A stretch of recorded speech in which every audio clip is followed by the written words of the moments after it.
नमस्कार मित्रांनो, ठरलं तर मग या मालिकेच्या आजच्या भागात आता सायली हीच खरी तन्वी आहे हे पुन्हा एकदा सगळ्यांसमोर सिद्ध होणार. आता कसं कसं काय काय घडतं आणि सुभेदारांना आणखीन एक कोणती मोठी गुड न्यूज मिळते हे सगळं काही आपल्या आजच्या या व्हिडिओमध्ये सविस्तर पाहूया.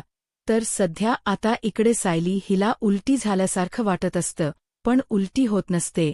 त्यानंतर तिला वाटतं की ती प्रेग्नंट आहे आणि मग आता तिथे विचारांमध्येच बसलेली असताना अर्जुन तिकडे येतो आणि अर्जुन आता सायलीला त्याचं परखड मत सांगून टाकतो आणि म्हणजे तयारी नसताना मूल होऊन देणे अत्यंत चुकीची गोष्ट आहे. त्या मुलाला त्याचे सगळे परिणाम भोगावे लागतात आणि त्यामुळे मला असं अजिबातच वाटत नाही की आपण आता तरी बायको बाळाचा विचार केला पाहिजे. आपण खूप पुढे विचार करायचा. आता इतक्यात आपल्याला काही विचार करायची गरज नाहीये. अस्मिताईच्या बाबतीत बघतोय ना आपण सगळं सचिनच्या मध्ये आणि अस्मिताईच्या मध्ये त्या बिचाया बाळाचे किती हाल होत आहे ते आपल्याला फक्त बघायलावरून चित्र चांगलं दिसतं. सायली म्हणत असते, अहो पण तुम्ही असा वाईट विचार का करताय? चांगलाही विचार होऊ शकतो ना. त्यावर अर्जुन म्हणतो, मला चांगला विचार करायचा नाही, मलाला प्रॅक्टिकली खरा विचार करायचाय. त्याबरोबर मग आता अर्जुन सायलीला म्हणतो, हे बघ, मला अस्मिताईसाठी कोर्टात डिव्होर्स फाईल करायला जायचं आहे. मी निघतो, मला उशीर होतोय. आणि तो तिकडं निघून जातो.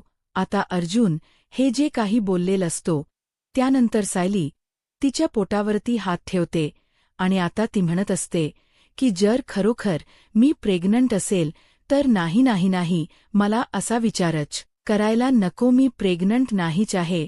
मला हेच गृहीत धरायला हवं, माझं काही नाहीये हा. आणि मग असा विचार ती करत तिथे खुर्चीत बसून पोटावर हात ठेवून रडत असते. त्यावेळी तिला आता विमल हाक मारते. विमलने हाक मारल्यावर मग सायली आता खाली येते. खाली येऊन आता सायली ही विमल बरोबर स्वयंपाकघरात काम करू लागते. सायलीच लक्ष काही कामामध्ये लागत नसतं. तिला सतत अर्जुनचे शब्द आठवत असतात, आपण इतक्यात तरी बाळाचा विचार करायचा नाही. सायली राहून म्हणत असते, जर मी प्रेग्नेंट असेल तर काय करू? आणि आता या सर्व विचारांमध्येच ती व्यस्त असते आणि आता ती या सर्व गोष्टींचा विचार करता करता काम करत असल्यामुळे तीच लक्ष कामात लागतच नसतं. आणि अचानक आता सायलीला घेरी येते आणि सायली पडणारच असते. पण इतक्यात विमलच सायलीवरती लक्ष जातं. विमल सायलीला सावरते आणि आणून ताबडतोब खुर्चीवर बसवते. ती सायलीला विचारत असते, सायली ताई, तुम्हाला काही होत्य का? कसला त्रास होतोय का? चक्कर कशी आली तुम्हाला?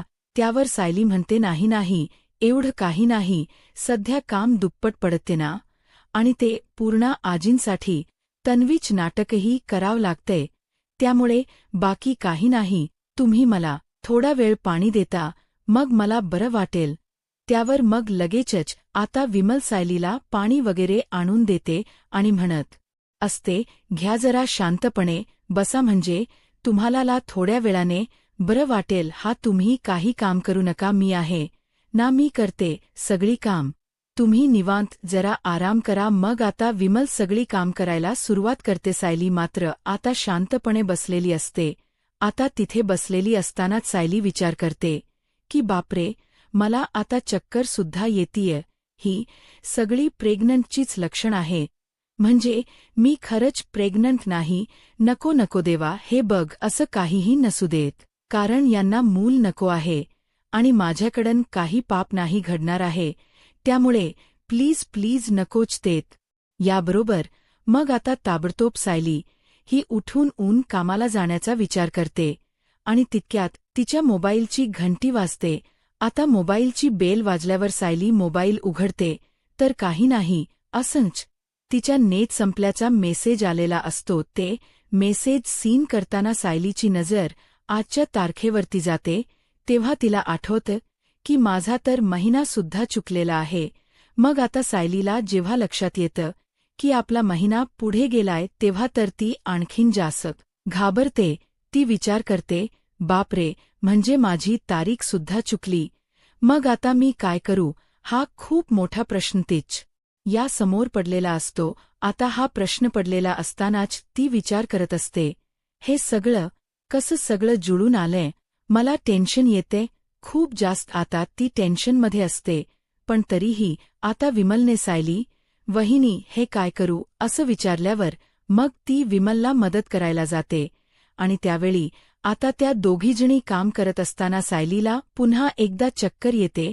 आता सायलीला पुन्हा एकदा चक्कर आल्यावर मग मात्र विमल सायलीला बसवते खुर्चीवरती आणि ताबडतोब घरातल्या सगळ्यांना हाका मारते, अर्जुन दादा, अश्विन दादा, अर्जुन दादा, अश्विन दादा, अस्मिता ताई, वहिनी दादा, वहिनी दादा लवकर. या सगळ्यांनी पूर्ण आई. त्याबरोबर मग सगळेच घरातले सदस्य त्या ठिकाणी येतात. विमल सांगत असते सगळ्यांनाच की बघा ना सायली ताईंना चक्कर आली आहे. त्याबरोबर कल्पना म्हणते, बापरे चक्कर, या उन्हातानात ऑलरेडी तिला त्रास होतच असतो आणि त्यात आता सध्या तर तिला ते तन्वीच नाटकसुद्धा करावं लागतंय. त्यात घरातलं सगळं बघावं लागतंय. त्यामुळे सायलीला ना त्रास होत असेल आणि म्हणूनच तिला चक्कर आली. पण जाऊ दे सायलीला, आपण थोडं साखरे मिठाचं पाणी करून देऊया, त्यानंतर तिला बरं वाटेल. विमल तू एक काम कर, साखरेच पाणी कर. सायलीला थोडा वेळ तिच्या रूममध्ये आराम करू देत.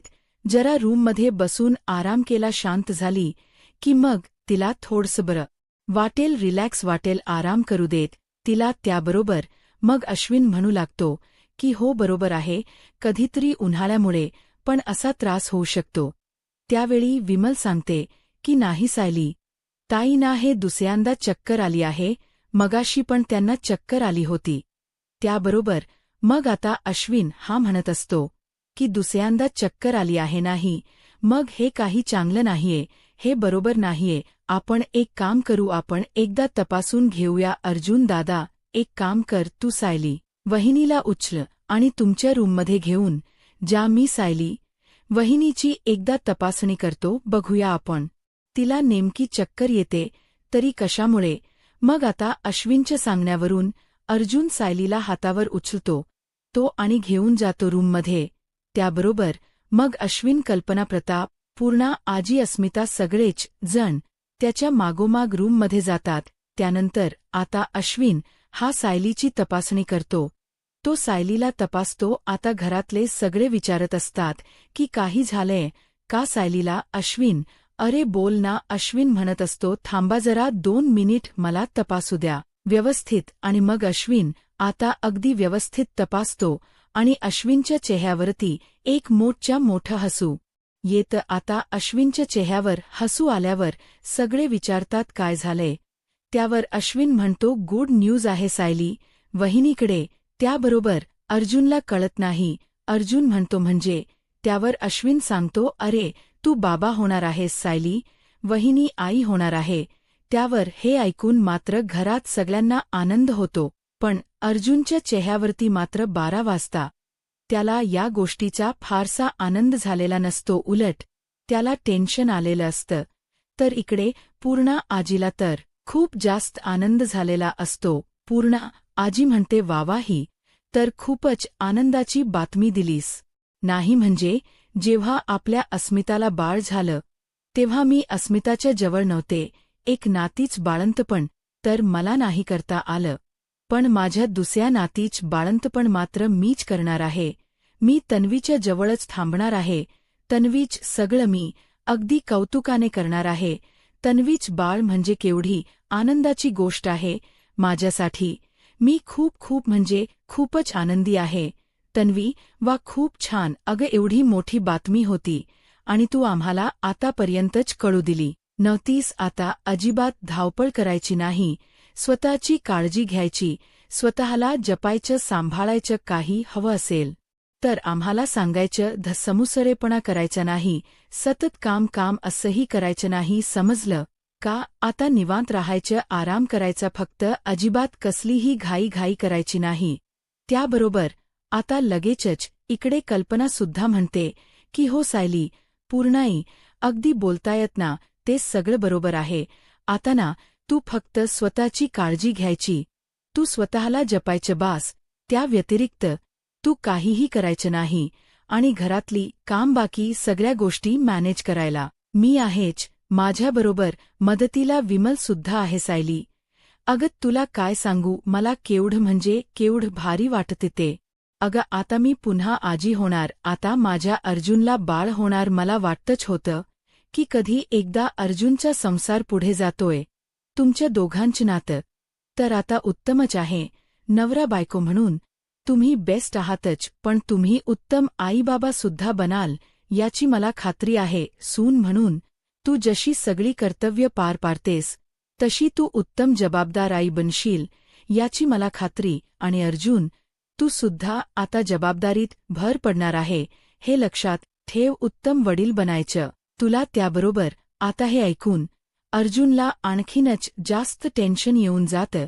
त्याबरोबर आता विमल म्हणू लागते, सायली ताई, अर्जुन दादा, मी तर तुम्हा दोघांसाठी की नाही खूप जास्तच खुश आहे. अर्जुन दादा सायली ताई तर चांगली आई बनतीलच हे आपल्याला माहिती आहे सगळ्यांना. त्या आपल्या घरातल्या सगळ्यांचीच एवढी मनापासून सतत काळजी घेतच असतात. मी अगदी तुमच्या घरात कामाला असून त्या माझीसुद्धा इतकी मनापासून काळजी करतात. मग तुमची सगळ्यांची तर काळजी इतकी घेतात, तर त्या त्यांच्या बाळाची किती काळजी करतील. पण अर्जुन दादा, तुम्हालाही की नाही एकदम आपल्या साहेबांसारखं बाबा व्हायचंय. त्याबरोबर मग आता अर्जुन आणखीन टेन्शन येतं की मी डॅडसारखा डॅड बनू शकेन का, मी इतका चांगला आहे का, मी कॅपेबल आहे का. आता त्याच्या मनात या गोष्टी सुरू होतात. त्यावेळी सायली म्हणत असते, मला माहिती आहे तुम्हाला आनंद झालेला नाहीये ना. त्याबरोबर आता हे ऐकून घरातल्या सगळ्यांनाच आश्चर्य वाटतं की अर्जुनला तो बाप होणार आहे. या गोष्टीचा आनंद का झाला नसेल. मग प्रताप आता सायलीला म्हणू लागतो, सायली अगं तू हे काय बोलतेस, कुठल्याही माणसाला बाप होणं या गोष्टीपेक्षा मोठा आनंद वाटत नसतो. आणि तू म्हणतेस की अर्जुनला आनंद झालेला नाहीये म्हणून असं कसं होईल, त्यालाही आनंद असेलच की. त्यावर सायली म्हणते, नाही बाबा, त्यांना आनंद झालेला नाहीये.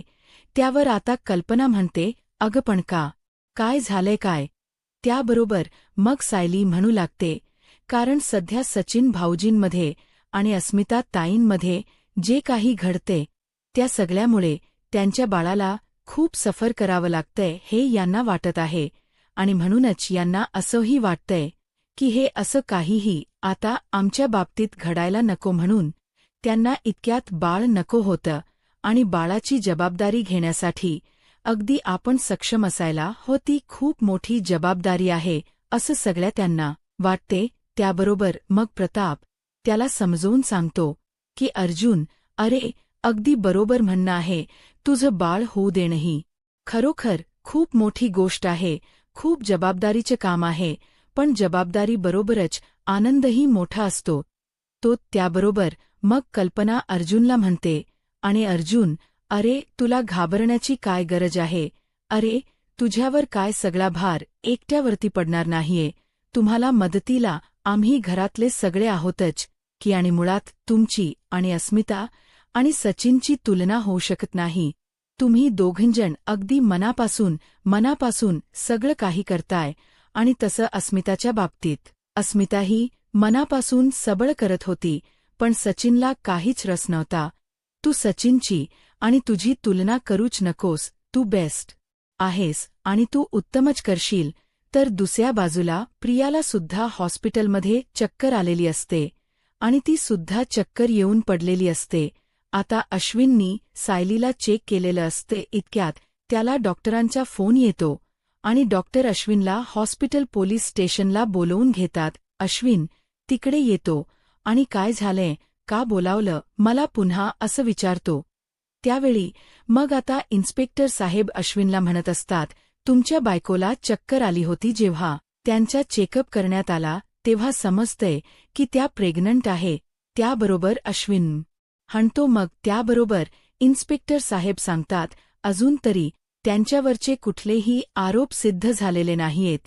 त्यामुळे जर तुम्हाला त्यांना घरी घेऊन जायचं असेल तर तुम्ही घरी घेऊन जाऊ शकता हेच सांगायला आम्ही इथे तुम्हाला बोलावलेलं आहे. त्यावर अर्जुन अश्विन म्हणतो काय हिला आणि घरी नाही, हिला घरी वगैरे मला काहीही घेऊन जायचं नाहीये. हिच्यावरचे आरोप सध्या जरी सिद्ध झाले नसतील तरी सुद्धा ही खुनी आहे. ही गोष्ट मला माहिती आहे. माझ्या भावानेच मला हे सगळं सांगितलंय आणि माझ्या दादावरती पूर्ण विश्वास आहे. माझा दादा माझ्याबरोबर कधीही खोट बोलू शकत नाही. त्यामुळे या खुनी मुलीला मला इकडनं कुठेही घेऊन जायचं नाहीये. हिला जितक्या लवकर शिक्षा कोर्टला मिळवून देता येईल तितक्या लवकर हिला शिक्षा मिळू देत आणि हिचे सगळे गुन्हे समोर येऊ देत, हीच माझी इच्छा आहे. इन्स्पेक्टर साहेब, हिच्याबद्दल काहीही असलं ना, अगदी काहीही, तरीही मला कळवण्याची तुम्हाला काही एक गरज नाहीये. हिच्या बाबतीत जे काही करायचंय ते सगळं तुम्हीच करा. लवकरच मी हिच्यापासून वेगळं सुद्धा होणार आहे. त्यामुळे माझा मुळात या मुलीशी संबंध नाहीये. मी या मुलीला ओळखतच नाही. हिने माझी सुद्धा खूप मोठी फसवणूक केलेली आहे. तन्वी किल्लेदार म्हणून मला नाव सांगितलं आणि माझ्याबरोबर लग्न केलं आणि एवढे दिवस माझ्यापासून पैसे येत होती, पैसे लुटत होती. ते सगळं तर एखाद्या वेळी मी माफ सुद्धा केलं असतं, पण लग्नानंतर सुद्धा ही इतर मुलांबरोबर संबंध ठेवत होती आणि कुठलाही नवरा हे सगळं कधी स्वीकारू शकणार नाहीये. याआधी सुद्धा हिने आश्रम केसमध्ये त्या मधुभाऊंना अडकवलं होतं, तेव्हा मी हिच्यावर विश्वास ठेवला होता, पण आता नाही. आता बास, मी खूप चुका केल्यात आतापर्यंत आणि माझ्या दादाने आणि वहिनीने मला सांभाळून घेतलंय, पण आता नाही. त्याबरोबर मग प्रिया आता अश्विनला म्हणत असते, अश्विन, अरे काय बोलतोयस तू? हे सगळं प्लीज प्लीज असं वेड्यासारखं बडबडू नकोस रे. अरे कितीही काहीही झालं तरी मी तुझी बायको आहे, लग्नाची बायको. हे बघ, मी मान्य करते मी तन्वी नाहीये. मी हेही मान्य करते की मी प्रिया मधुकर ही नाहीये, पण मी बबली लोखंडे तर आहे ना, आणि मी तुझी बायको आहे. तुझ्या पोटात असलेलं, माझ्या पोटात असलेलं बाळ तुझं आहे. तुझा वंश आहे, सुभेदारांचा वंश आहे, सुभेदारांचा भावी वारस. बरोबर. मग इकडे अश्विन म्हणू लागतो, हे बघ, हे मूल नक्की माझं आहे का नाही? पहिली गोष्ट, मला याच्यावरच शंका आहे, आणि दुसरी गोष्ट, तू वारस देशील त्याच्यानंतर सुभेदारांना वारस मिळेल असं जर तुला वाटत असेल तर तुला आठवण करून देतो, सुभेदारांच्या घरची सून जिवंत आहे, सायली वहिनी, आणि सायली वहिनी आता प्रेग्नेंट आहे. त्यामुळे सुभेदारांच्या घराला वारस जर देणार असेल कोणी तर ती सायली वहिनीच देईल. तुझ्याकडनं सुभेदारांच्या घराला वारस घेण्याची काहीही गरज नाहीये. त्यामुळे उगाचच्या उगाच काहीही बडबड करू नकोस. खरं बघायला गेलं तर या निष्पाप बाळाची या सगळ्यामध्ये काहीही चूक नाहीये, पण खरं ते म्हणतात ना, आई वडिलांनी करावं आणि लेकरा बाळांनी भरावं, तशीच परिस्थिती आहे. हा तुझ्या तमासाचा गोळा असणार आहे ना, त्यामुळे तुझ्या पापांची शिक्षा या बाळाला भोगावी लागणारच आहे. असो, माझा या सगळ्याशी काही एक संबंध नाहीये. मुळात माझा तुझ्याशीच काही संबंध नाहीये. त्यामुळे तुझ्या पोटात असलेल्या बाळाशी माझं घेणं देणंच नाहीये. मला त्या बाळासाठी वाईट वाटते, दया येते त्याची, पण ते तुझं आहे. त्यामुळे मला त्याच्यात काहीही रस नाहीये, समजलं ना? आणि मग अश्विन इन्स्पेक्टरना सांगतो, इन्स्पेक्टर साहेब, लक्षात ठेवा, या मुलीशी माझा काहीही संबंध नाहीये.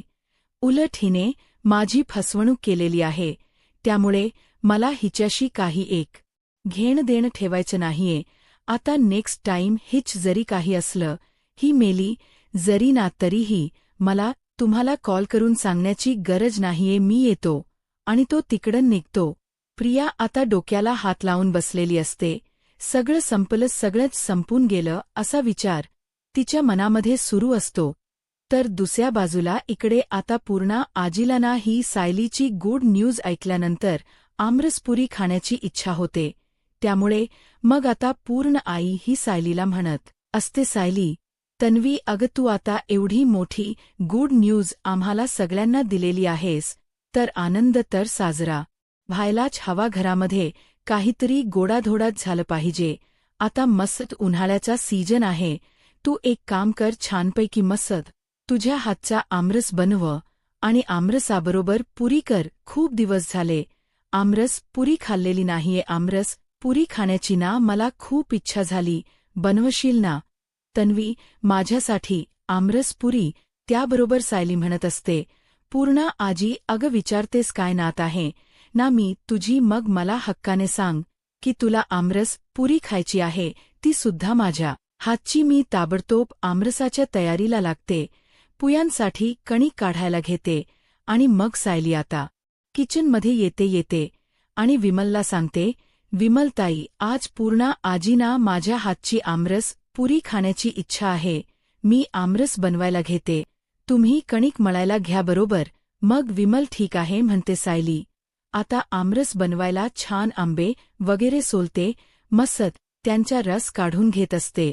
आणि त्यानंतर मग आता ते करून झाल्यानंतर सायली ड्रायफ्रुट्स कापते आणि वेलचीची पावडर करते. आता सायलीने ते सगळं केल्यानंतर विमल म्हणते, सायलीताई, अहो तुम्ही आता ड्रायफ्रूट का कट करताय आणि त्याशिवाय वेलचीची पावडर? त्याबरोबर सायली म्हणते, अहो पूर्णा आजीला आवडत ना आमरसावरती वेलची पावडर आणि ड्रायफ्रूट घातलेलं, म्हणून तिच्यासाठीच करते. त्याबरोबर हे ऐकून विमलला आश्चर्य वाटतं. विमलला ताबडतोब आठवतं की आता कल्पना म्हणत असते, एवढं तर काहीच नाही. तुम्हाला माहीत नाहीये, काल जेव्हा पूर्णा आजीसाठी ती आंब्याचा शिरा घेऊन गेली होती ना, तेव्हा लहान असताना कसं तन्वी पूर्णाईंकडे त्यांची साडी नेसायला मागायची. सायलीने सुद्धा अगदी तशीच साडी नेसायला मागितली होती आणि पूर्णाई तिला म्हणाल्या की जा, तुला हवी ती साडी तू कपाटातून काढून घे. तेव्हा सायलीने सुद्धा अगदी तशीच साडी काढली, जशीत नवी काढायची, अगदी साधी, छान आणि मस्त मुलायम. आणि सायलीने ती साडी नेसायला घेतली. खरोखर एवढं साम्य दोन मुलींमध्ये कसं काय असू शकतं ना? त्याबरोबर दुसऱ्या बाजूला इकडे पूर्णाजी सायलीने आणलेला आमरस बघते आणि म्हणते, वा तन्वी, एवढी वर्ष तू माझ्यापासून दूर होतीस, पण तरीही माझ्या बारीक सारीक सवयी तुझ्या अगदी व्यवस्थित लक्षात आहे नाही. म्हणजे तू लहान असताना तुला आठवतं का मला अगदी अशाच पद्धतीने तू आमरस द्यायचीस? म्हणजे आमरस असाच असायचा, आमरसासारखा, पण त्याच्यावरती स्वतःच्या हाताने कट केलेले ड्रायफ्रूट घालायचीस, वेलची पावडर घालायचीस. त्याबरोबर आता हे ऐकून सायलीला आश्चर्य वाटतं. सायली विचार करते, मला तर कोणीच सांगितलं नव्हतं की पूर्णा आजींना ड्रायफ्रूट घातलेला आमरस आवडतं किंवा वेलची पावडर घातलेला आमरस आवडतं. मग मी आज अचानक हे कसं काय केलं? मी पूर्णा आजींच्या आमरसावरती ड्रायफ्रूट आणि वेलची का घातली? मी तर आमरसामध्ये कधीच ड्रायफ्रूट घालत नाही. नक्की काय आहे हे सगळं? मी इथ हबेह अशी तन्वीच्यासारखी मला कोणीही काहीही न सांगता कशी काय वागू शकते? नक्की हे सगळं काय घडतंय? हे सगळं काय सुरू आहे? असाच विचार आता सायली करत राहिलेली असते. आता पुढे काय होईल हे पाहायला आत्ताच माझा महाराष्ट्र या यूट्यूब चॅनलला सबस्क्राईब करा. धन्यवाद.